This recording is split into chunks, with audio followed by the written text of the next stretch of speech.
It took some time before Facebook embraced video. People just would not click on the videos. But they have changed it now to autoplay, and that made a big difference.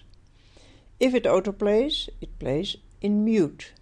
This of course means that you will have to have a very strong beginning of your video or animation.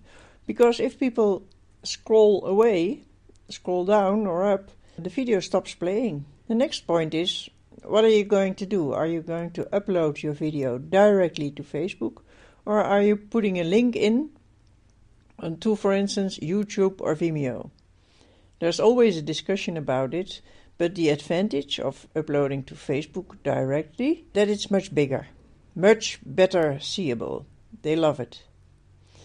Very important, of course, is to keep it short. Let's keep a rule like a few seconds for an animated GIF, half a minute for an animation, 1 minute maybe for an explainer video, 2 or 3 minutes for educational content like how-tos. And finally, put some text under your video that is explaining what your video is about. Make it engaging.